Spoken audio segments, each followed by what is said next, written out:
మాతామహమహాశైలం హస్తదపితామహం కారణం జగతాం వందే కంఠాదుపరివారణం వ్యాసం వసిష్ఠనప్తారం శక్తేః పౌత్రమకల్మషం పరాశరాత్మజం వందే సుఖతాతంతపోనిధిం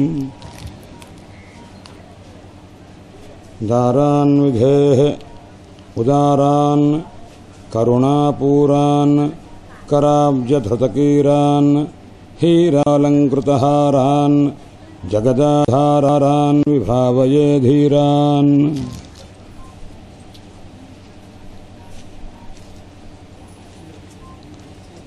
సప్తాహ మహాయజ్ఞంలో రెండో రోజుకు చేరుకున్నాం. సర్వాసామ సిద్ధీనాం మూలం తచ్చరణార్చనం అని కుచేలోపాఖ్యానంలో కుచేలుడంటాడు. సమస్తమైన సిద్ధులు కూడా దేనివల్ల లభిస్తవి అంటే కృష్ణ పరమాత్మ యొక్క పాదసేవ చేత సమస్త సిద్ధులు కూడాను ఏర్పడతవి అని. అయితే నిన్నటి రోజున హిరణ్యాక్షవధాంతం కూడా దివ్యమైనటువంటి కథ జరిగింది. కొద్దిగా పారాయణం ప్రారంభం కావాలి కాబట్టి 2-3 విషయాలు చెప్పుకుందాం. వాళ్ళు సంకేతం ఇవ్వగానే మనం కథలోకి మనం వస్తే సరిపోతుంది. పరీక్షణ్ మహారాజు మహాభాగవతుడు అని చెప్పి అన్నారు. మహాభాగవతుడైన పరీక్షణ్ మహారాజుకి ఒకసారి అడవికి వేటకు వెళ్ళాడు అంటే సూతులు వారు అప్పుడు ఒక మాట చెప్పారు. ఒకానొకప్పుడు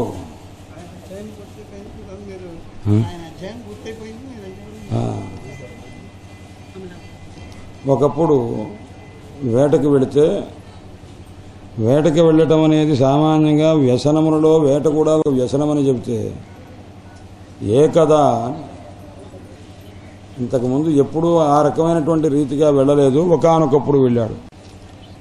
వెళితే ఆఖరి దప్పికలు వేసినవి. ఆఖరి దప్పికలు వేస్తే ఇది ఎప్పుడన్నా ఉంది ఆయనకి అన్నాడు. అక్కడ ఒక మాట చెప్తారు, అభూతపూర్వ. ఎప్పుడు ఆయన జన్మలో ఆకలి వేయడం దప్పిక వేయడం ఆ రకమైన కష్టం లేదు.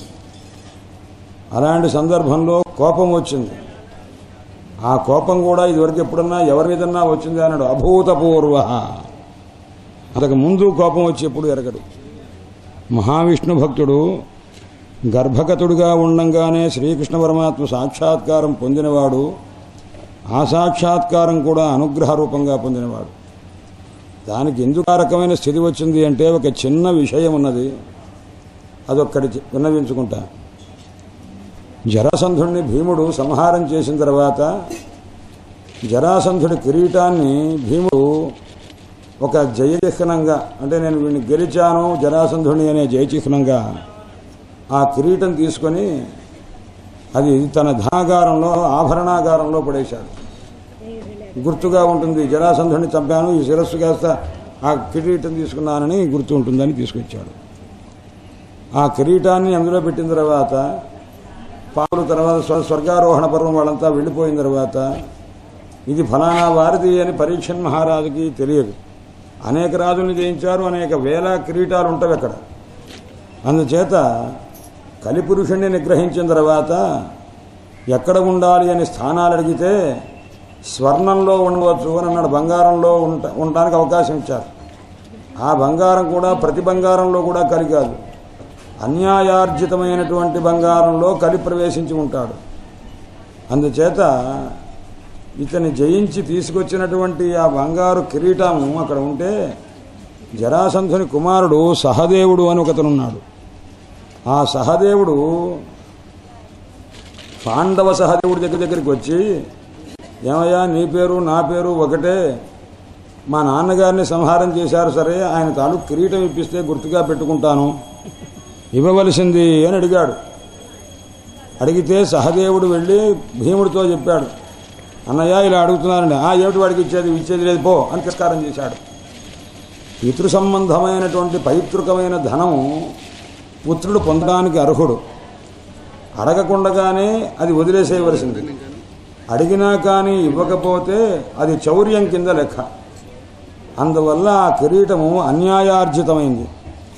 కలిపురుషుణ్ణి నిగ్రహించిన తర్వాత కలిపురుషుడు ఎక్కడ ఉండాలా అని ప్రయత్నం చేసి ఎవని చేత నేను పరాభవింపబడి ఈ రకంగా ఉన్నానో అతనినే ఆవరించాలి అని మళ్ళా పట్టుబట్టి ఉన్నాడు. పరీక్షన్ మహారాజు చేత కలిగినటువంటి అవమానాన్ని పరీక్షిత్తుని ఎలాగైనా ప్రతిబంధించాలి అనుకొని అన్యాయార్జితమైన ఏ రోజునైతే పరీక్షన్ మహారాజు ఒక కిరీటాన్ని పెట్టుకొని వెళ్ళేటప్పుడు అది జరాసంధుడి యొక్క కిరీటాన్ని తలన పెట్టుకున్నాడు. అన్యాయార్జితమైనటువంటి ఆ కిరీటంలో కలి ప్రవేశించాడు. ఆ కలి ప్రవేశించడం చేత అతనికి ఆకలి దప్పికలు ఎప్పుడూ లేవు. పరీక్షన్ మహారాజు పూర్వజన్మ వృత్తాంతం ఉంది. 10,000 సంవత్సరములు శ్రీ మహావిష్ణువు గురించి నిరంతరమైన తపస్సు చేసినటువంటి మహనీయుడని. అలాంటి వాడు పరీక్షన్ మహారాజుగా అవతరించాడు ఆ విష్ణు భక్తుడు.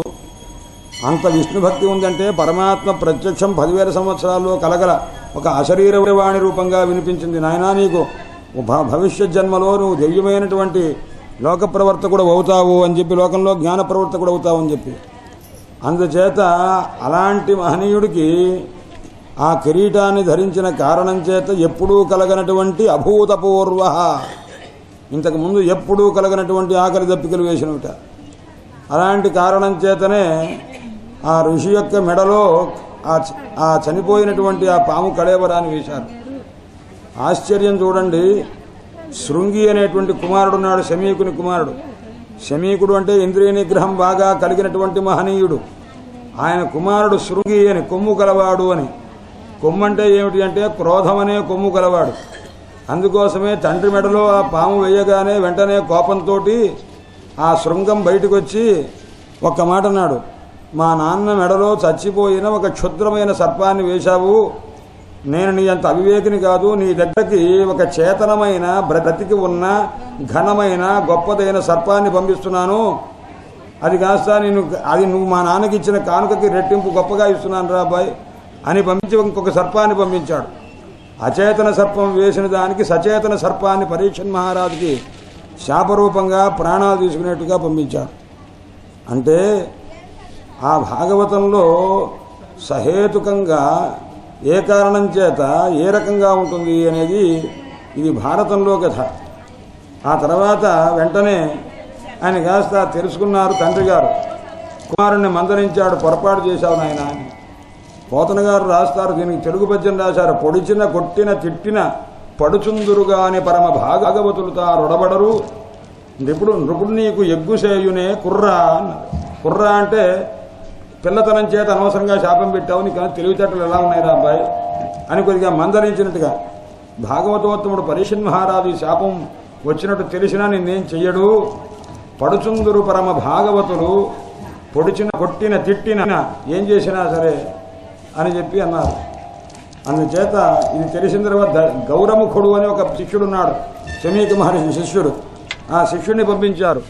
నాయన ఈ రకంగా ఉంది, అనివార్యమైనటువంటి ద్విజశాపం అంటే ఆ మహానుభావుడు అప్పుడు భాగవత సప్తాహ శ్రవణంలో కూర్చోనున్నారు. ఈ శ్రవణానికి ఎంతమంది ఉన్నారు అన్నారు. వ్యాసుల వారు ఉన్నారు, పరాశరుల వారు ఉన్నారు, నారదుల వారు ఉన్నారు, భాగవత ప్రవర్తకులైనటువంటి ఆచార్యులంతా ఉన్నారు. కానీ ఎవ్వరి నోటి నుంచి కూడా నాయన భాగవత శ్రవణం చెయ్యనలేదు. ఆ సాక్షాత్తు గ్రంథకర్త అయినటువంటి వేదవ్యాస మహర్షి ఉన్నా కానీ చెప్పలేదు. ఒక్కొక్కళ్ళు ఒక్కొక్క రీతిగా చెప్తే అప్పుడు సాక్షాత్తు కృష్ణ పరమాత్మ యొక్క స్వరూపము శివాంశ సంభూతుడు సుఖయోగేంద్రుల వారు ఆవిర్భవించారు.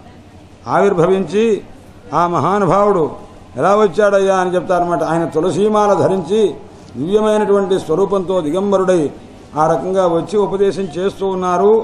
భాగవతాచార్యం సుఖం స్తౌతి, భాగవతాచార్యుడైనటువంటి సుఖయోగేంద్రుల వారిని స్తోత్రం చేశారు ఆ సందర్భంలో మహానుభావుడు సూతుల వారు.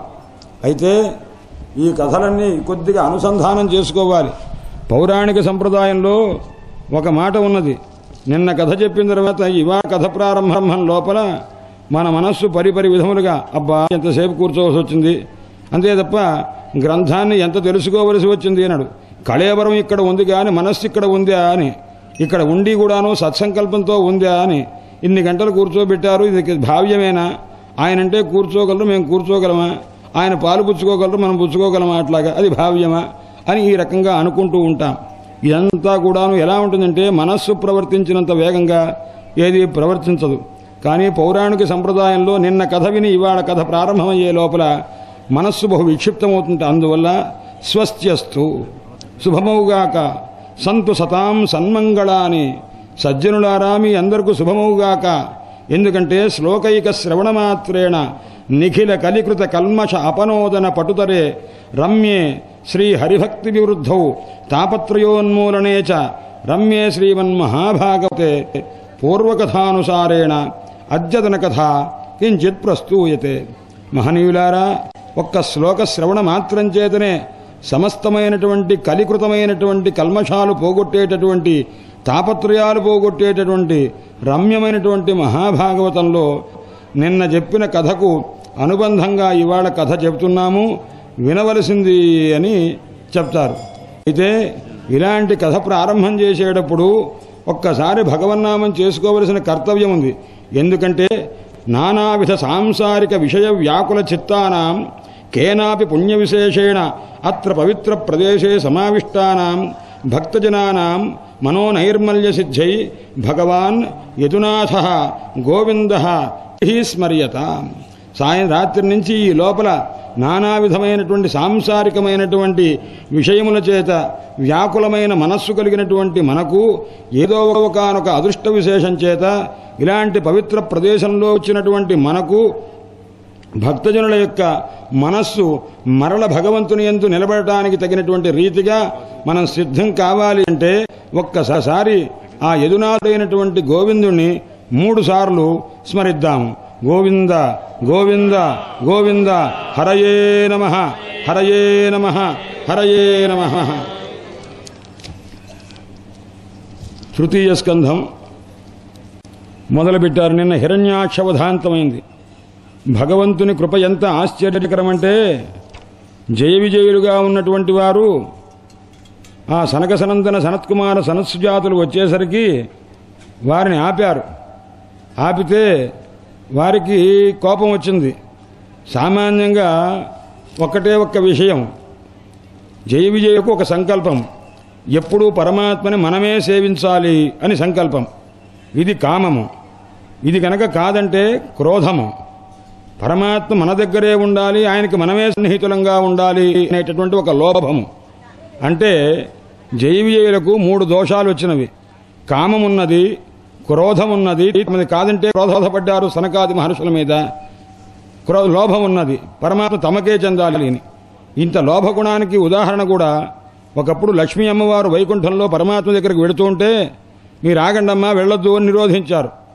అదేమిట్రా అబ్బాయి, నేను కదా సేవ చేసేది అంఘ్రి పూజ అనంటే కాదు అని ఆగితే అప్పుడు మహావిష్ణువు చెప్పారు, లక్ష్మీ అమ్మవారు చెప్పారు, ఏమండి ఇలా అడ్డు పెడుతున్నారేమిటండి అని.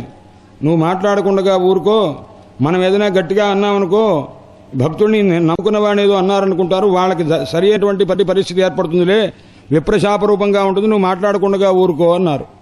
అందుచేత ఊరుకున్నారు. అంటే జయ విజయులకు 3 దోషాలు పట్టినవి. అదే సనకాది మహర్షులు వచ్చినప్పుడు వాళ్ళని అడ్డగిస్తే వాళ్ళ కోరికతో పరమాత్మ దర్శనంతో వచ్చారు. ఆ కోరిక కాదనేసరికి ఈషత్ కామానుజేన, ఆ కామం తాలూకు తమ్ముడు ఎవరయ్యా అంటే క్రోధము. అంటే వాళ్ళకి కామము క్రోధము 2 వచ్చినవి.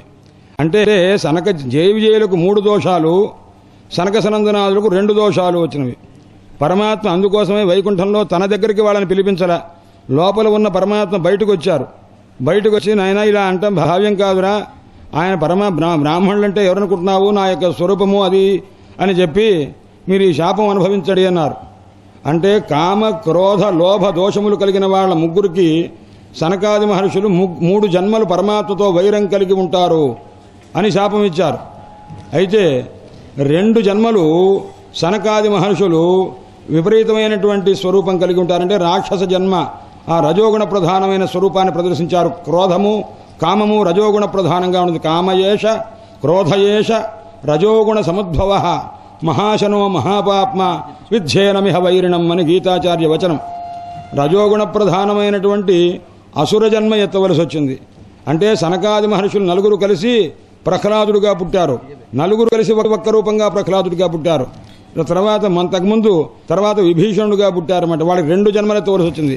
వీళ్ళు 3 జన్మలెత్తవలసి వచ్చింది. ఎవరు? జయ విజయులుగా ఉన్న హిరణ్యాక్ష, హిరణ్యకశిపులు, రావణ, కుంభకర్ణులు, శిశుపాల, దంతభక్తులు. ఇది ఇలా ఉంటే మరి పరమాత్మ ఎన్ని జన్మలెత్తవలసి వచ్చింది? 4 జన్మలెత్తవలసి వచ్చింది. వాళ్ళు 2 జన్మలు, భాగవతోత్తములు సనకాది మహర్షులు, ఈ జయ విజయులు 3 జన్మలు, పరమాత్మ 4 జన్మలు. ఏ జన్మ? నృసింహావతారం, వరాహావతారము, రామావతారము, కృష్ణావతారము, 4 అవతారాలు ఎత్తవలసి వచ్చింది. ఇప్పుడు ఎవరు వాళ్ళు బాధపడింది లేదు. ఇంత పొరపాటు చేశామే అనుకోని నాయన, మీరు చేసిన దానికి నేను 4 అవతారాలు ఎత్తవలసి వచ్చిందిరా అన్నారన్నమాట. అందుచేత అందులో ఒక్కొక్క దానికి ఒక క్రోధావతారము, లోభావతారము, తర్వాత కామావతారము అంటుంటారు.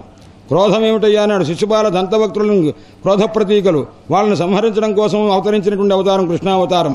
కామావతారం రావణ, కుంభకర్ణులు సీతామ్మవారిని అపహరించినటువంటి కారణం చేత వారిద్దరినీ చంపడానికి ఒక్క అవతారం రామావతారం. కానీ లోభం మహాభయంకరమైనటువంటిది. ఆ లోభాన్ని జయించడానికి ఒక్క అవతారం సరిపోలేదు, 2 అవతారాలు కావాల్సి వచ్చినవి. అదేమిటి అన్నారు? వరాహావతారము, నృసింహావతారము. ఆ నృసింహావతారం చేత ఒకటి భోగవృత్తి, సంగ్రహ వృత్తి అని లోభం 2 రకాలుగా ఉంటుంది. అనుభవించడం ఒకటి, సంపాదించడం ఒకటి. ఈ 2 దోషాలుంటవి. దాని చేత ఆ 2 దోషాలు పోగొట్టడం గలందులకై 2 దోషాలకు ప్రతీకగా ఉన్న హిరణ్యాక్ష, హిరణ్యకశిపుడు సంహారం కోసం ఆయన 2 అవతారాలు ఎత్తవలసి వచ్చింది. అందుకోసమే అది అన్నిటికంటే త్రివిధం నరకస్యేదం ద్వారం నాశనమాత్మన కామ, క్రోధ, తథా లోభ. ఆ భగవద్గీతలో ఆశ్చర్యం ఏమిటంటే, నాయన నరకమునకు 3 ద్వారాలున్నవి, అందులో కామం ఒకటి, క్రోధం ఒకటి, తథా అని కొద్దిగా వ్యవధానం ఇచ్చారు. ఎందుకంటే కామం, క్రోధం పర్వాలేదు నాయన, చాలా కష్టం రాబాయని 2 అక్షరాలు వ్యవధానం ఇచ్చి తథా లోభ అది బహుభయంకరం నాయన అని అన్నారన్నమాట. అందుచేత 2 అవతారాలు ఎత్తవలసి వచ్చింది అని చెప్పంటారు. అలాంటి సందర్భంలో వరాహావతారము అంటే సంగ్రహ వృత్తి కలిగినటువంటి హిరణ్యాక్షుని సంహారం చేయటం కోసం పరమాత్మ శ్రేష్టమైనటువంటి పగలు సమయంలో ఆవిర్భవించారు. కాబట్టి వరాహ శ్రేష్టమైనటువంటి సందర్భంలో అవతరించారు. కాబట్టి వరాహస్వామి అని కూడా అంటుంటారు. ఆ పరమాత్మ యజ్ఞస్వరూపంగా అభివర్ణించడం చేత యజ్ఞవరాహస్వామి అని ఆ రకమైన వర్ణన అదంతా కూడా నేను చాలా అత్యద్భుతంగా చాలా బాగా సాగింది. అన్నిటికంటే ఏమిటయ్యా అన్నాడు అంటే, శ్రోతృజనేభ్యో నమో నమః ఇది అనవలసింది. అయ్యా విన్న పెద్దలందరికీ నమస్కారము అని. ఎందుకంటే కూర్చున్న వారికి మీ మొత్తం పురాణ పరిశీలన చేయండి.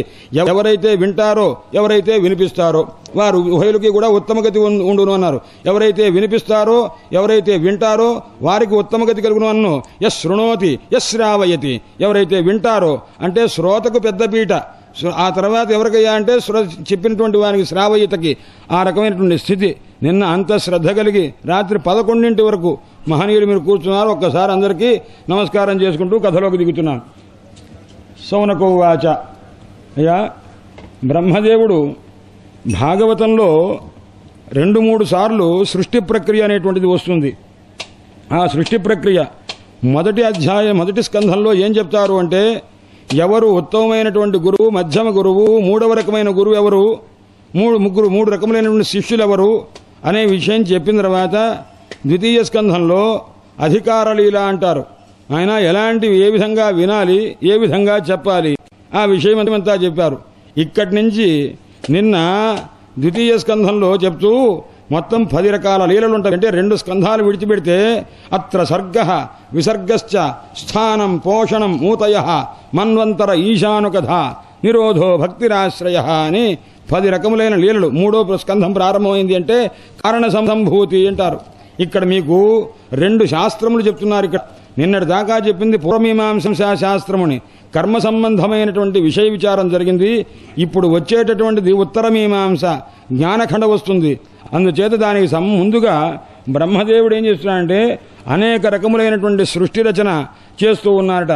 ఆ విషయం చెప్తున్నారు. సౌనకాది మునులు అడుగుతున్నారు, నాయన ఆ భూమిని కాస్త ప్రతిష్ఠ చేశారు వరాహస్వామి.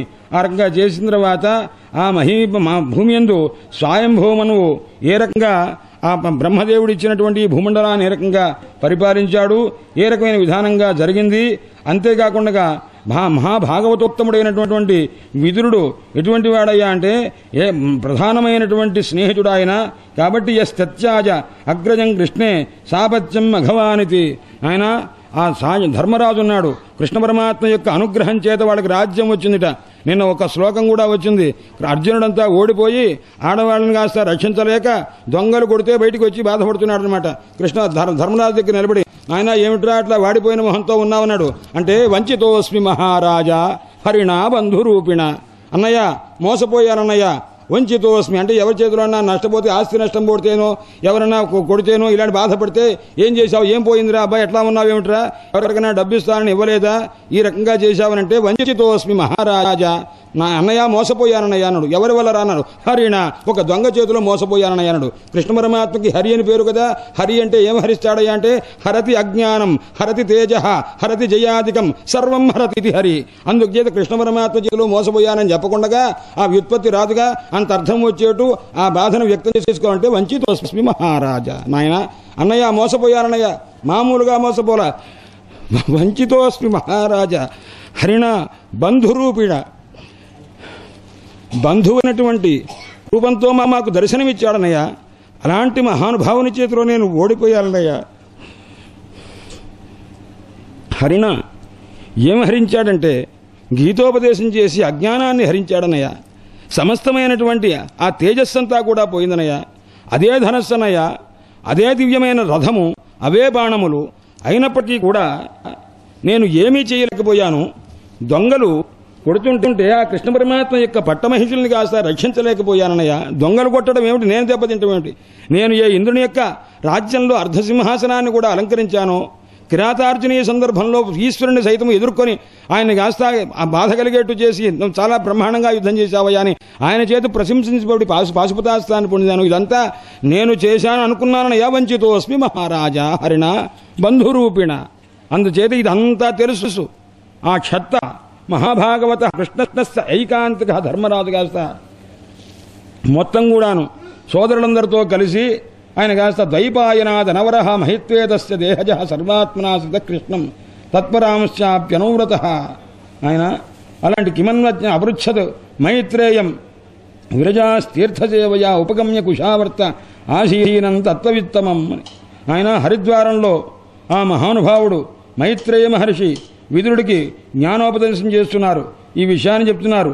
నాయన ఈ రెండిట్లో కూడాను శ్రీహరి యొక్క చరణ సంబంధం అనేటువంటిది ఎవరికైతే ఉందో అటువంటి వారు ధన్యులై ఉంటారు సుమా అని చెప్పి, ఎక్కడయ్యా ఈ దివ్యమైనటువంటి భాగవత గ్రంథాన్ని విన్నది మైత్రేయ మహర్షి, అక్కడే కుశావర్తము అంటే హరిద్వారం కా పేరు. అలాంటి దివ్యమైనటువంటి స్థితి.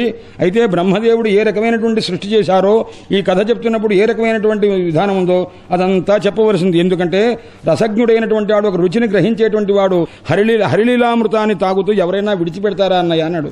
భాగవతముకు ఒక గ్రంథం ఉన్నది, దాని పేరు హరిలీలామృతము అని. దానికి వ్యాఖ్యానం రాశారు మధుసూదన సరస్వతి స్వాముల వారు. ఆ దివ్యమైనటువంటి ఆ పదాన్ని ఉపయోగించడం వల్ల గుర్తొచ్చి చెప్తున్నాను అనమాట. ఆయన ఈ రకంగా ఉగ్రశ్రవుడు ఆయన ఈ రకంగా అడిగాడు, అయ్యా ఏ రకంగా నేను ఋషభి నైమిషాయనై, నైమిషారణ్యంలో ఉన్నటువంటి ఋషులందరినీ కూడాను అడిగారు.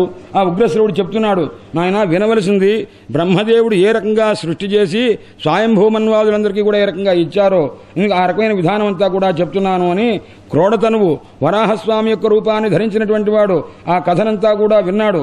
విన్న తర్వాత హిరణ్యాక్షుని సంహారం చేశారు. ఆ పేర్లు చూడండి, ఆ హిరణ్యాక్షుకి ఎక్కడ డబ్బు ఉంటే అప్పుడు తీసుకొచ్చే లక్షణంట. అందుకోసం వాడికి ఏం పేరు, హిరణ్యే అక్షిణి యస్యాసౌ హిరణ్యాక్ష. ఎక్కడ బంగారం ఉందో అదల్లా తీసుకొచ్చేవాట. అలాంటి వాడిని సంహారం చేశారు. అప్పుడు ఇదంతా ఈ కథంతా విన్న తర్వాత మహా సంతోషించినటువంటి వాడై అప్పుడు వెంటనే చెప్తున్నారు ఈ విషయం అంతా కూడాను. విదురుడు ఎవరు వింటున్నారు, ఎవరు చెప్తున్నారంటే విదురుడు వింటున్నాడు. హరిద్వారం దగ్గర గంగా తీరం నందు మైత్రేయ మహర్షి చెప్తుంటే వింటున్నారు. ఇప్పుడు విదురుడు అడుగుతున్నాడు ఆయన ఆ కథాఘట్టాన్ని ప్రశంసిస్తూ కూడాను. ఆయన ప్రజా సృష్టి చేసేటువంటి సందర్భంలో ప్రజాపతులను ఏ రకంగా సృష్టి చేశారు, వాళ్ళకి ఏ రకమైనటువంటి విధానాన్ని ఇచ్చారు. ఎందుకంటే ఒకళ్ళు సృష్టి చేస్తే ఆ సృష్టికి ప్రతి సృష్టి చేసే విధానం ఒకటి. ఇది సర్గ సృష్టి అంటే సర్గలీల అంటారు. తర్వాత ప్రతిసర్గలీల అని వస్తుందన్నమాట. అందుచేత మరీచి మొదలైనటువంటి వాళ్ళందరినీ కూడాను ఎవరైతే బ్రాహ్మణోత్తములు ఉన్నారో వాళ్ళందరూ స్వయంభూ మనువు. ఆ మహానుభావుడు బ్రహ్మదేవుని చేత ఆయన ప్రేరేపింపబడినటువంటి వాడై ఆ రాజ్యం మొత్తాన్ని కూడాను తీసుకుంటున్నట. ఇదంతా కూడాను నాయన ఈ దివ్యమైనటువంటి సృష్టి ప్రక్రియ ఇక్కడ చెప్పవలసింది, నేను విషయాన్ని గ్రహిస్తాను అని అన్నారు. అప్పుడు మైత్రేయులు వారు చెప్తున్నారు, దుర్వితర్క్యమైనటువంటి అంటే ఊహకు అతీతమైనటువంటి దైవం చేత దివ్యమైన పరమాత్మ యొక్క అనుగ్రహం చేత మొట్టమొదటి సృష్టి ఎలా అయింది అన్నాడు. ఆ త్రిగుణములతో కూడుకున్నటువంటి స్వరూపంలో ఆ పరమాత్మ సంకల్పమాత్రించడం చేతనే సత్వరజస్తమో గుణాత్మకమైనటువంటి ఒక రకమైనటువంటి ఒక స్పందన బయలుదేరింది అంటారే. ఆ రకం జాతక్షోభాత్ భగవత పరమాత్మ ఒక్కసారి సంకల్పం చేశారు. ఏమిటంటే ఆ గుణత్రయములతో కూడుకున్నటువంటి ఒక స్వరూపాన్ని ఆవిష్కరించాలి అనే సంకల్పం చేత. అది దేని చేత వచ్చిందన్నాడు? దైవచోదితాత్, ఆ దైవ చేత ప్రేరణ చేత వచ్చింది. రజప్రధానమైనటువంటి రజోగుణ ప్రధానమైనటువంటి సృష్టి ముందు చేశారు. ఆ చేసేసరికి అది ఎలా ఉంది అన్నాడు. అది చెప్తున్న శోషయిష్ట అబ్ధితరుడే పరమాత్మ ఆ సముద్రంలో ఆ పారసముద్రంలో నిద్రించి ఉన్నారు. ఆ సందర్భంలో ఆయనకి ఆండకోశే నిరాత్మక సాగ్రం వై వర్షసాహస్రం బ్రహ్మదేవుడు నాభికమండదస్య నాభే అభూత్పద్మం పరమాత్మ యొక్క నాభికమలంలో నుంచి పద్మం ఆవిర్భవించింది. అది ఎలా ఉంది అన్నాడు. వేయి సూర్యుల యొక్క కాంతి ఎలాంటిదో అలాంటి కాంతి కలిగినటువంటి దివ్యమైనటువంటి పద్మము. ఆ పద్మంలో ఎవరున్నారు? అభూత్స్వరాట్ బ్రహ్మదేవుడు ఆవిర్భవించాడు. ఆయన ఎలా ఉన్నాడు అన్నాడు. అక్కడైతే పరమాత్మ ఎక్కడైతే నిద్రించి ఉన్నారో అది చూచిన తర్వాత ఆయన ఏం చేశారయ్యా అంటే అప్పుడు పరమాత్మ యొక్క కృపను పొందటానికి ముందుగా ఓహో నేను తయారయ్యాను కాబట్టి నేను ఇప్పుడు సృష్టి చేస్తాను అనుకున్నారు. ఇక్కడ విశేష స్వారస్యం గ్రహించవలసింది. బ్రహ్మదేవుడు సృష్టించిన తర్వాత నేను చాలా గట్టివాడిని, నేను చేస్తాను సృష్టి చేస్తాను అనుకున్నారు తప్ప ముందు సామాన్యంగా మొత్తం శ్రీమద్భాగవతం కాదు ఏ పురాణం గ్రహించినా నాయన వివాహం చేసుకున్న తర్వాత సత్సంతానం కలగాలి, వివాహం చేసుకోవడానికి తపస్సు చేసుకో, తపస్సు చేసుకున్న తర్వాత వివాహం చేసుకో, అంతే తప్ప ఐహికమైనటువంటి విధానంలో ఉద్యోగం చేయ తర్వాత వివాహం చేసుకోని కాదు. ఆ తపస్సు చెయ్యకుండా బ్రహ్మదేవుడు ముందు సృష్టి చేశాడు. ఏం చేశాడు అన్నాడు. తామిశ్రం పంచతా బంధతామిశ్రం తమః మోహ మహాతమః పంచపర్వాణం అజ్ఞానం తాలూకు 5 రకములైనటువంటి అవస్థలు తామిశ్ర అంధతామిశ్ర మోహ మహామోహ తమస్సు ఈ 5ంటిని సృష్టించాట. చూడండి, ఎవరైనా మొట్టమొదట సృష్టిస్తే ఏదైనా ఉత్తమమైనటువంటి వస్తు సృష్టి చెయ్యాలి. అలా చెయ్యకుండా ఉండేసరికి వెంటనే ఏమైంది? బ్రహ్మదేవుడు కూడా ఇదే పరిస్థితి. ఆయన మొట్టమొదటి ఏం చేశాడయ్యా అన్నారు. అంటే ఆ సరస్వతీదేవిని ఈ రకంగా పొందవటానికి ప్రయత్నం చేస్తుంటే మొట్టమొదట మానసపుత్రులైనటువంటి వాడు బ్రహ్మదేవుణ్ణి మందలించారు. అంతకుముందు ఏం జరిగిందన్నారు. ఒక అధర్మమైనటువంటి సంతానాన్ని సృష్టించాట. ఆ అధర్మ సంతానాన్ని సృష్టించేసరికి ఆ తర్వాత అరే రేపు పొరపాటు చేశానే అనుకున్నాడు ఆయన. అదే పరిస్థితి ఇంకో కల్పంలో చెప్పినటువంటి విధానంగా ఆ బ్రహ్మదేవుడే తామిశ్ర అంధతామిశ్ర తమం మోహము మహామోహము ఇవిని సృష్టించేసరికి అప్పుడు ఏం చేశాడంటే ఆయన తనంతా తానే ఆలోచించాడు. ఎర్రే పొరపాటు చేశానే అనుకొని ఆయన ఏమనుకున్నాడంటే నాభినందం స్తమోమయం అంతా అజ్ఞానబంధురమైనటువంటి ప్రపంచాన్ని సృష్టించాను అని చెప్పి అనుకొని దాన్ని విడిచిపెడితే ఈ అజ్ఞాన సంపూర్ణంతో ఉన్నటువంటి 5 రకాల భావాల్ని కూడాను యక్షరక్షాదులంతా కూడాను తీసుకున్నారు. దానివల్ల వాళ్ళకి ఏమిటంటే అది తీసుకుంటే కలిగేది ఏమిటో ఆకలి దప్పికలు ఇవన్నీ కలుగుతానమాట. అదేమిటంటే క్షుతృట సంభవం అని. ఆకలి దప్పికలు దేని వల్ల వస్తుంది? అజ్ఞానం వల్ల వస్తుంది. అజ్ఞానం దేని వల్ల వచ్చింది? పరీక్షణ్ మహారాజుకి అది గ్రహించాలి. దేని వల్ల? అజ్ఞానం చేత వచ్చింది. అజ్ఞానం దేని వల్ల వచ్చింది?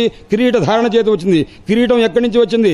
జరాసంధుడి నుంచి వచ్చింది. జరాసంధుడి నుంచి ఎక్కడి నుంచి ఎక్కడికి వచ్చింది? భీముడికి వచ్చింది. భీముడు అన్యాయార్జితంగా అడిగితే కూడా ఇవ్వలేదు, అన్యాయార్జితమైంది. అందుకోసం కలి ప్రవేశించాడు. కలి మహామోహుడు. అందుచేత ఆ మహామోహమైనటువంటి ఆ కిరీటాన్ని ధరించడం చేత ఆ మహనీయుడికి ఎప్పుడు కూడా అభూత పూర్వ ఆ పదం బాగా గుర్తుపెట్టుకో, చాలా చోట్ల అన్వయం చేసుకోవాలి. ఎప్పుడు ఆకలి దప్పికలు లేవు. అలాంటి అభూతపూర్వమైనటువంటి ఆకలి దప్పికలు ఎప్పుడు అభూతపూర్వ, ఎప్పుడు కోపం రాలేదు, అభూతపూర్వమైనటువంటి క్రోధం వచ్చింది. ఇదంతా దేని వల్ల వచ్చిందన్నాడు. ఇదిగో బ్రహ్మ సృష్టి ఇక్కడ తీసుకొని అక్కడ కలుపుకోండి, మీకు సమాధానం రాకపోతే అప్పుడు అడగాలన్నమాట. అందుచేత నాభినందం స్తపోమయం జగుర్హుర్యక్షరక్షాంసి ఈయన ఆ రకంగా ఆకలి దప్పికల చేత ఆ రకంగా ఉంటే ఆ తర్వాత మమ్మల్ని వాళ్ళు బ్రహ్మదేవుడినే తినడానికి మొదలుపెట్టారు. అప్పుడు బ్రహ్మదేవుడు నన్ను తినదురా నాయనా అని అన్నారు. అంటే అప్పుడు వెంటనే నన్ను రక్షించండి అనే పరిస్థితి వచ్చింది. అప్పుడు వెంటనే దేవతలను సృష్టి చేశారు. హాషుహు అప్పుడు వెంటనే ఆ తర్వాత దేవతలను సృష్టించిన తర్వాత ఆ తర్వాత కొంతమంది ఇతరమైనటువంటి సృష్టి అంతా కూడా చేస్తున్నారు. మైథునాయ అభిపేదిరే ఆ తర్వాత జఘన భాగంలో నుంచి కొంతమందిని సృష్టి చేశారు. అప్పుడు వాళ్ళంతా మైథునాయ అభిపేదిరే ఒకప్పుడు ఒక దివ్యమైనటువంటి స్త్రీ స్వరూపాన్ని చేస్తే మైథునం కోసం అపేక్షిస్తే అది కాస్త ఆయన వెంటనే తతో హసన్ స భగవాన్ అసురై నిరపత్రపై వెంటనే త్రప లేకుండా మాట్లాడుతున్న వాళ్ళని కాస్త చూచి కొద్దిగా ఆయన భయపడి ఆయన కాస్త ముందు పరిగెత్తుకుంటూ వెళ్ళారట. వెళ్ళిన తర్వాత అనుగ్రహాయ భక్తానాం అనురూపాత్మ మాం పాహి మాం పరమాత్మంస్తే ప్రేషణేన అసృజం ప్రజా. వెంటనే శ్రీ మహావిష్ణువు దగ్గరికి వెళ్ళారు. స్వామి, ఏదో నేను చేసిన సృష్టి నా మీదకే విపరీతంగా వస్తుంది, రాక్షసులకు ఆకలి పుట్టింది, నా చేత సృష్టింపబడినటువంటి రాక్షసులు నన్ను మింగివేయటానికి ఉన్నారు అన్నారు. అధ్యాత్మ విద్యలో సమన్వయం చేస్తే ఏమిటో తెలుసునా అండి, మనకు అజ్ఞానం ఉంది. మనం అజ్ఞానం దేని చేత తయారైంది అన్నాడు. అంటే ఇది అజ్ఞానం అనే విషయం నీకు ఎలా తెలుస్తుంది అన్నాడు. చైతన్యం చేతనే, బ్రహ్మ చైతన్యం చేతనే, ఆ చైతన్యం ఉండడం చేతనే ఇది అవును, ఇది కాదు, ఇది మంచి, ఇది చెడు అని తెలిసేది దేని వల్ల తెలుస్తుంది? దీని చేతనే తెలుస్తుంది. దీని చేత తెలియ అంటే ఏ శుద్ధమైన ఆ బ్రహ్మ చైతన్యం ఉండటం చేత ఈ రకమైనటువంటి అజ్ఞానం అనేటువంటి తెలియబడిందో, ఆ అజ్ఞానం ఏం చేసింది అయ్యా అన్నాడు. అజ్ఞానం బ్రహ్మను ఆవరించేసింది. అంటే మనలో ఉన్న ఆ బ్రహ్మ చైతన్యాన్ని ఆవరించింది. దేని చేత తెలియబడినటువంటి అంటే చైతన్యం చేత తెలియబడినటువంటి ఏ అజ్ఞానము, అజ్ఞానం ఏం చేసింది? ఈ బ్రహ్మ చైతన్యాన్ని, మనలో ఉన్న ఆత్మ చైతన్యాన్ని కాస్త ఆవరించింది. ఇది కుదురుతుందా అన్నారు. ఎందుకు కుదరదండి? గ్రహణం చూడండి అన్నారు. చంద్రగ్రహణం. ఆ చంద్రగ్రహణంలో ఎంత మింగుతున్నాడో క్రమంగా చంద్రుడే తెలియజేస్తుంటాడు. చంద్రుని చేత తెలియబడినటువంటి గ్రహణము చంద్రుని మింగట్లేదా నాయన? అంతే అనమాట. అందుచేత యత్ ప్రకాశా విద్యాది సిద్ధతీవ దివానిశం తమప్యహ అపహృతే అవిద్య నాజ్ఞానస్యాస్తి దుష్కరం. ఏ దివ్యమైన ఆత్మ చైతన్యం చేత అజ్ఞానం తెలియబడుతుంది, మాయ తెలియబడుతుంది, సమస్త అజ్ఞానకృతమైనటువంటి ప్రపంచం అంతా తెలియబడుతుంది. ఆ ప్రపంచము, ఆ అజ్ఞానము, ఆ సంసారము ఆ ఆత్మ చైతన్యాన్ని కాస్త ఆవరించేస్తుంది. అంటే దీన్ని బట్టి అర్థం ఏమిటి అన్నాడు. అజ్ఞానమంత గహనమైన, అజ్ఞానమంత భయంకరమైనటువంటి వస్తువు లేనే లేదు. అందుచేత ఆ బ్రహ్మచేత సృష్టింపబడినటువంటి రాక్షసులు బ్రహ్మను మింగడానికి సిద్ధంగా ఉన్నారు. అప్పుడు పరమాత్మను ప్రార్థన చేస్తే ఆయన చెప్పారు, ఆయన విముంచ, నీవు ఏ శరీరంతో వాడిని సృష్టించావో ఆ శరీరాన్ని విడిచిపెట్టేరా అన్నారు. అంటే ఆ విడిచిపెట్టేశాడు ఆ మహానుభావుడు. ఆ తర్వాత ఏం చేశారయ్యా అంటే విముంచ ఆత్మతనం ఘోరాం ఇత్యుక్త. మహావిష్ణువు చెప్పారు, ఆపద వచ్చినప్పుడు ఆయన అడిగేసరికి ఆయన కాస్త చేసి విడిచిపెట్టిన తర్వాత ఒక దివ్యమైనటువంటి ఆ స్త్రీ స్వరూపం కాస్త ఆవిర్భవించిన తర్వాత అహో రూపం అహో ధైర్యం అహో అస్యానవంవయ, ఆ స్త్రీ స్వరూపం ఎంత ఆశ్చర్యకరమైనటువంటిది అని చెప్పి అనుకుంటూ ఉండగా వితర్కయంత, ఆవిడెవరయ్యా శరీరాన్ని విడిచిపెడితే ఆ స్వరూపం ఏమైంది అన్నాడు. సంధ్యాదేవిగా ప్రకాశించిందిట. ఆమె సంధ్యాదేవి. వాళ్ళందరూ కూడా ఆశ్చర్యంగా చూస్తున్నారు. దివ్యమైనటువంటి స్వరూపము, ఆ ముఖము, ఆ సౌందర్యము అంతా చూచి ఎంత ఆశ్చర్యపడ్డారంటే ఎంత దివ్యమైన రూపం అయ్యా అన్నారు. ఆ సంధ్యాదేవి ప్రమదాకృతిం సంధ్యాం, ప్రమద స్త్రీ స్వరూపంతో ఉన్న సంధ్యాదేవిని చూచారు. అభిసంభావ్య. వాళ్ళంతా కూడాను అడిగారు, ఏం నువ్వు ఎవరమ్మా, ఏమిటి నీ పరిస్థితి ఏమిటి అని అడిగారట. అడిగితే ఆమె కాస్త సమాధానం చెప్పకుండా సాయంతనీయం సంధ్యాం అసురా. చూడండి, ఆ సాయంకాలమైనటువంటి సంధ్యాస్వరూపము ఆమెను కాస్త ప్రమద స్త్రీ రూపంగా ఉన్నటువంటి ఆమెను చూచి ప్రలోభం చేస్తూ వాడి రకంగా జగృహుర్మత్త మూఢదయ స్త్రీయం, ఆమెను కాస్తాను పొందుదామని ప్రయత్నం చేశాట. ఆమె నవ్వింది ఒక్కసారి. వెళ్ళి ఆ తర్వాత కాంతి చేత ఆమె ఏం చేసింది, వేరొక సృష్టి, ఆ బ్రహ్మదేవుడు అంటే ఆ స్వరూపాన్ని విడిచిపెట్టంగానే మరొక సృష్టి, దానిలో నుంచి గంధర్వాప్సరసలంతా కూడాను ఏర్పడ్డారు. ఆ శరీరాన్ని విడిచిపెట్టిన తర్వాత దివ్యమైనటువంటి వేరొక స్వరూపము, ఆ దానివల్ల విశ్వావసుడు మొదలైనటువంటి వాళ్ళంతా ఏర్పడి తర్వాత దాన్ని కూడా విడిచిపెడితే భూతప్రేత పిశాచాది రూపమైనటువంటి స్వరూపమంతా కూడాను అది ఎక్కడి నుంచి తయారైంది అన్నాడు. ఆత్మ తంద్రిన ఒక అలసత్వంలో నుంచి ఈ భూతాదులంతా కూడాను ఆవిర్భవించారు. వాళ్ళంతా ఎలా ఉన్నారు, దిగంబరులై ఉన్నారట. ఆ జుట్టంతా కూడా విరబోసుకొని ఉన్నారు. ఆ తర్వాత దాన్ని కూడాను విడిచిపెట్టిన తర్వాత నిద్రాం ఇంద్రియ విక్రయద యా భూతేషు దృశ్యతే. చూడండి, ఎవరికైతే అతిగా నిద్ర కనిపిస్తూ ఉంటుందో వాళ్ళలో ఒక రకమైనటువంటి అలసత, ఆ అలసత వల్ల వచ్చినటువంటి ఆ నిద్ర, దాని పేరు నికృష్టాద్రా గతిర్ యత్ర సా నిద్ర అన్నమాట. అంటే నికృష్టమైనటువంటి గతి. అంటే అక్కడ ఏమైనా జ్ఞానం ఉందా, విజ్ఞానం ఉందా, ఆనందం ఉందా, ఏమీ లేదు. అందువల్ల దాన్ని నిద్ర అన్నారన్నమాట. అందువల్లనే అర్జునుడికి ఏం పేరు, గుడాకేశుడు అని పేరు. గుడాక అంటే నిద్ర, దాని ఈశ అంటే జయించిన వాడు కాబట్టి గుడాకేశుడు. హృషికేశుడు గుడాకేశుడితో ఉపదేశం చేస్తున్నారు. ఉపదేశం ఎవరు చేస్తారయ్యా అన్నాడు. నీ ఇంద్రియాలను నిగ్రహించుకున్నవాడు చెయ్యాలి, ఇంద్రియాల నిగ్రహం లేనివాడికి చెప్పాలి, ఆ నిగ్రహం లేనివాడికి నిగ్రహం కలిగేట్టు చెయ్యాలి. గుడాక నిద్ర తస్యాహ ఈశ గుడాకేశ జిత నిద్ర ఇత్యర్థ. అంటే ఒక గ్రంథం చెప్పాలంటే, ఒక అధ్యాత్మ విద్య ఉపదేశం చేయాలంటే వాడికి ఇంద్రియ నిగ్రహం బాగా ఉండాలి, అందులో అన్నిటికంటే నిద్రను జయించుండాలి. అందుకోసం చెప్పారనమాట. అందుచేత నిద్ర అంటే ఏంటంటే ఇంద్రియముల తాలూకు విక్లేదము, అందుకు అలాంటిది ఆ స్వరూపం అనమాట. దాని తర్వాత ఏమైంది, సాధ్యగణముల్ని సృష్టించారు, పితృగణములు. ఇవన్నీ కూడాను ఆ పరమాత్మ యొక్క ఆ ధ్యానం చేత, ఆయన చెప్పినటువంటి ఉపాయం చేత ఆయా శరీరాలని బ్రహ్మదేవుడు విడిచిపెట్టడం ద్వారా ఆయా స్వరూపాల్లో నుంచి ఏ ఏ దోషములు ఉన్నవో ఆ దోషాలను విడిచిపెడితే ఆ దోష సంబంధమైన జన్మంతా కూడా ఉత్తమమైనటువంటి స్వరూపాన్ని విడిచిపెట్టడం ద్వారా ఉత్తమమైనటువంటి జన్మ. ఈ రకంగా ఆత్మసర్గంతం కాయం పితర్ ప్రతిభేదిరే. తర్వాత పితృదేవతలు, సాధ్యులు, పితృదేవతలు వీళ్ళంతా కూడాను తయారయ్యారు. సిద్ధులు, విద్యాధరులు వీళ్ళందరూ కూడాను తిరోధాన స్వరూపం చేత ఈ రకంగా ఆ పరమాత్మ యొక్క అనుగ్రహం చేత బ్రహ్మదేవుడు సృష్టించాడు. ఇలా చేసిన తర్వాత తేతు జిగృహు రూపం త్యక్తం యత్ పరమేష్ణ, పరమాత్మ ఆ బ్రహ్మదేవుడి ఇంకో స్వరూపాన్ని విడిచిపెడితే, శరీరాన్ని విడిచిపెడితే మిథునూభూయ గాయంతః తమేవ ఉషసి కర్మభి దేహేన వై భోగవత శయానో బహుచింతయ. మిథును స్త్రీ పురుషులు రూపంగా ఆ గంధర్వాదులంతా కూడాను తయారై ఆయన స్తోత్రం చేస్తూ ఉన్నారట. ఆ తర్వాత సర్గే అనుపచితే ఇలా దేహేన నిరంతరం బాధపడుతున్నాడు. ఇంకా ఏం సృష్టి చేయాలి, ఏం చెయ్యాలి అనుకుంటూ ఉంటే సర్గే అనుపచితే పూర్తిగా కాలేదు. అప్పుడు కోపం చేత ఆ శరీరాన్ని కాస్త విడిచిపెట్టాడు. విడిచిపెడితే దానిలో నుంచి సర్పములన్నీ వచ్చినవి, అంటే క్రోధస్వరూపంలో నుంచి సర్పములు వచ్చినవి, సర్పములన్నీ ప్రసరిస్తూ ఉన్నవి. ఈ రకంగా విశాలమైనటువంటి పడగలతో అవన్నీ వాటిలన్నింటినీ కూడాను సృష్టి చేశారంటే ఆయనకు వచ్చిన కోపం కానీ, ఆయనకు వచ్చిన ఆనందం కానీ, ఆయనకు వచ్చిన కలిగిన అలసత కానీ, ఆయనకు కలిగినటువంటి ఇతరమైనటువంటి వికారములు కానీ అంతా కూడా సృష్టి ప్రక్రియకు కారణభూతములవినవి. ఇవన్నీ దేనివల్ల అన్నాడు, అక్కడ పరమాత్మ యొక్క అనుగ్రహం చేత. ఆయన ఒక్కొక్క శరీరం ఒక్కొక్క స్వరూపంలో ఒక గుణాన్ని విడిచిపెడుతుంటే ఒక్కొక్క జీవజాతంతా కూడా పుడుతుంది ఆయన అని చెప్పినాను. తాను దృష్టాయే పురా సృష్టా ప్రశంసు ప్రజాపతిం. అవన్నీ కూడా నా సృష్టింపబడినటువంటి వాళ్ళందరూ కూడాను వాళ్ళ బ్రహ్మదేవుని స్తోత్రం చేశారు. అహో ఏద జగత్సృష్ట సుకృతం బతతే కృతం, ఎంత గొప్ప పని చేసావయ్యా అని వాళ్ళంతా అనుకున్నారట.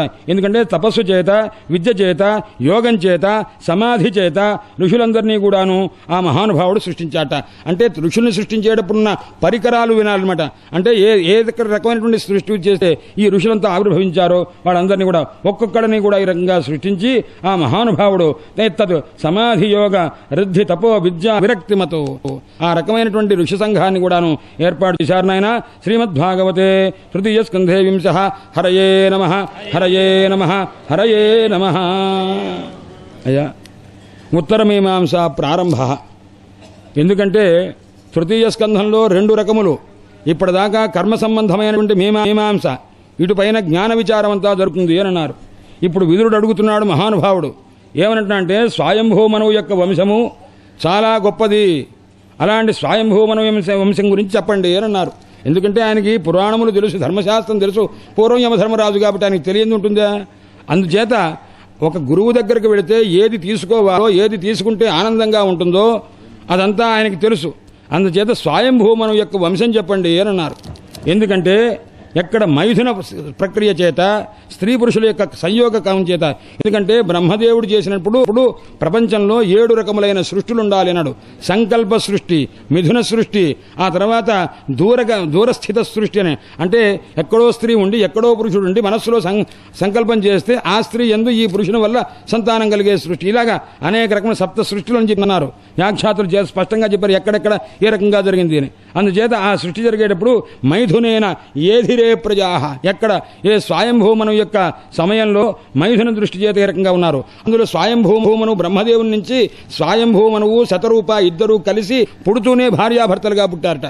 అందుచేత అంటే అది ఆ బ్రహ్మదేవుడు సృష్టించిందే మైథున సృష్టి. ఆ రకంగా చేసిన తర్వాత ఆయనకి సంతానం ఎంతమంది, ఆ కథంతా చెప్పండి. ఆయన సంతానం చెప్పారంటే వాళ్ళందరూ మహనీయులంతా కూడా.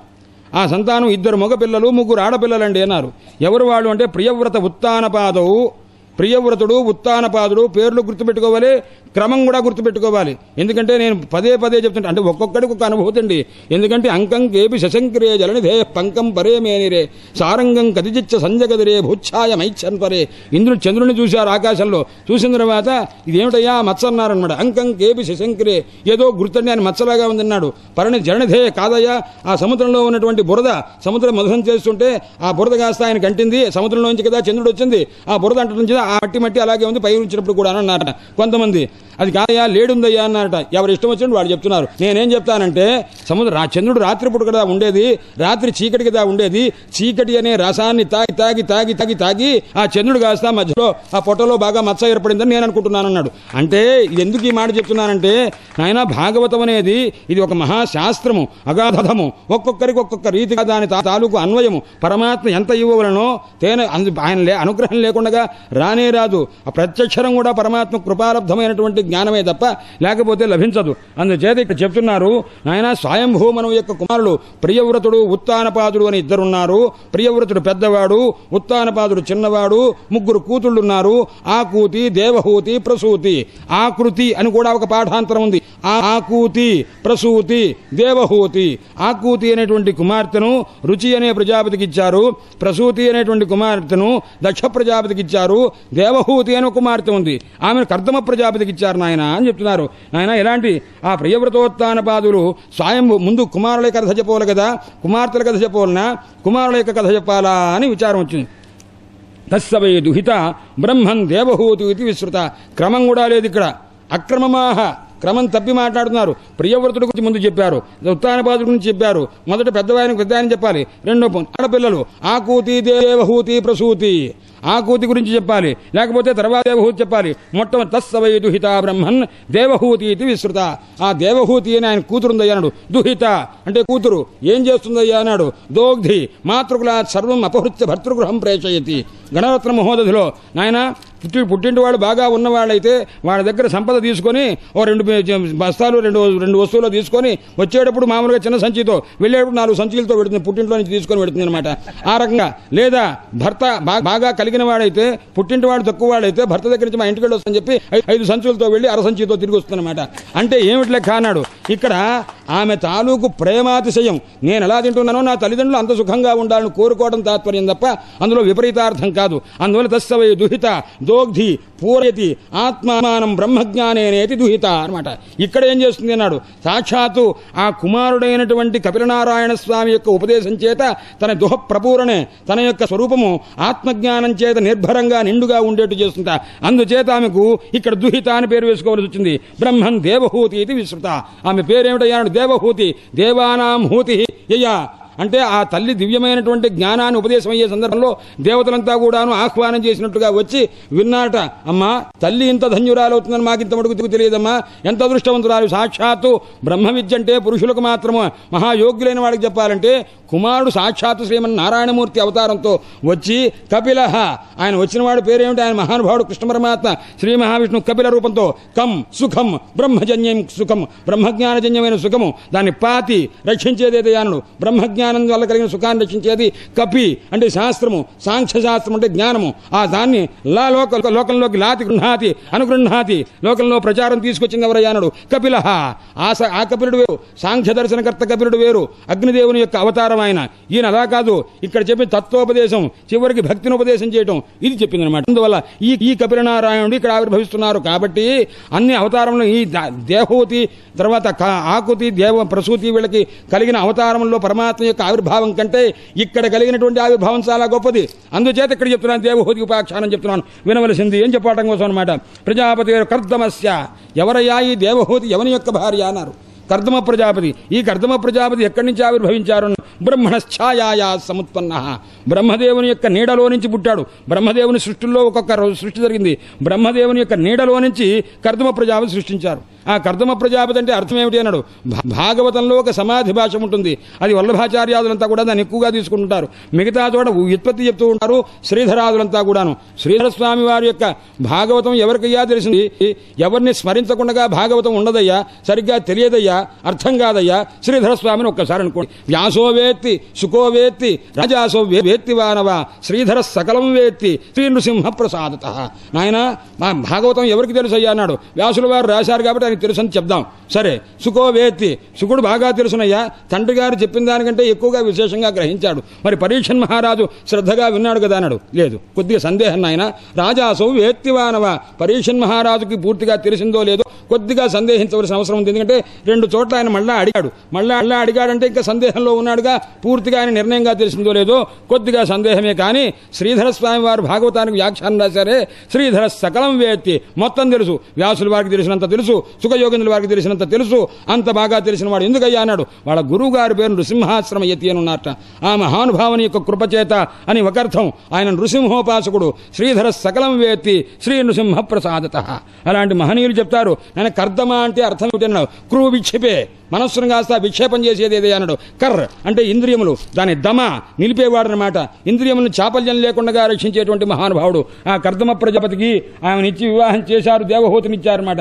ఆయన ఆ రకంగా చేస్తే అప్పుడు రుచి జరిగింది. అప్పుడు మైత్రేయ మహర్షి, ఇదంతా కూడా నాకు కథ చెప్పవలసింది అని విదురుల వారు అడుగుతున్నారు. మైత్రేయ మహర్షి చెప్తున్నారు, నాయన బ్రహ్మదేవుడు ఒక మాట చెప్పాడు, నాయన ప్రజాసృజ, నాయన కర్దమ ప్రజాసృష్టి చేయి, నాయన లోకాభివృద్ధి చేయవయ్యా అన్నారు. అంటే దానికి ఏం చెయ్యాలో వెంటనే తెలుసు.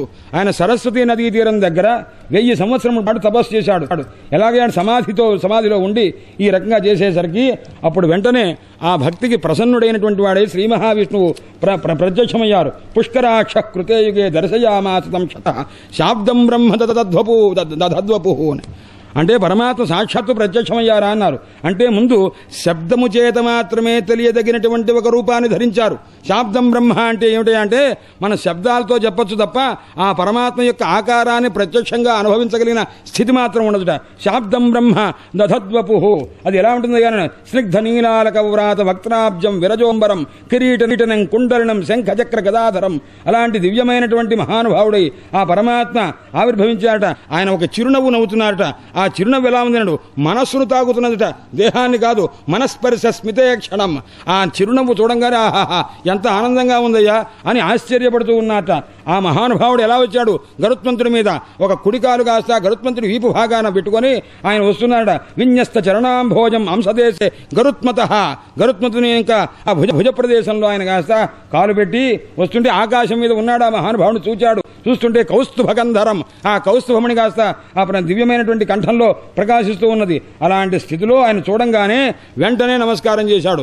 మాటలు మాట్లాడుతున్నాడు, స్తోత్రం చేస్తున్నాడు. నాయన జుష్టంబతాద్యాఖిల సత్వరాశే సాన్నిధ్యమక్షోత్సవ దర్శనాన్న. స్వామి, నా నేత్రములు చాలా ధన్యములైనవి. నేను పరమ పవిత్రునయ్యా నీ యొక్క దర్శనం చేత.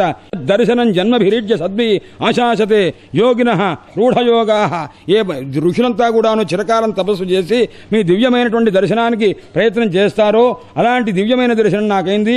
ఎవరైతే నీ యొక్క మాయ చేత కొట్టబడతారు హతమేధస, పరమాత్మ యొక్క మాయ ఉందే ఆ మాయ చేత హతమేధస, ఆ బుర్రగా తిరిగిపోయి ఉంటారు. వాళ్ళంతా అజ్ఞానంతో ఉండి భగవన్ విముఖులైపోతారు స్వామి. అలాంటి వాళ్ళకి నరకంలోనే తప్ప వాళ్ళకి వేరు గతి లేదు. అలాంటి పరమాత్మ నీ ఆశ్రయించడం తప్ప వేరు మార్గం లేదు అని చెప్పి ఆ సమానశీలాం గృహమేధ ధేనం, నాకు వివాహం చేసుకోవాలి, సరి అయినటువంటి స్థితి కలిగేట్టుగా నన్ను అనుగ్రహించవలసింది అనేటువంటి అభిప్రాయాన్ని వ్యక్తం చేశారు. అంటే అప్పుడు ప్రజాపదేస్తే వచసాధీశతంత్యాలో ఆ లోకకిలాయం, ఆ బ్రహ్మదేవుడు కూడా నీ యొక్క ఆజ్ఞను అనుసరించి లోకాన్నంతా సృష్టి చేశారు. లోకాంశ లోకానుగతాన్ వసూంశ హిత్వా శ్రితాస్తి చరణాతపత్రం, నీ యొక్క పాదపద్మములు అనేటువంటి ఒక గొడుగు, దాని నీడన మేమంతా కూడా ఉన్నాము. అలాంటి మమ్మల్ని అనుగ్రహించవలసింది అని చెప్పి అన్నారు.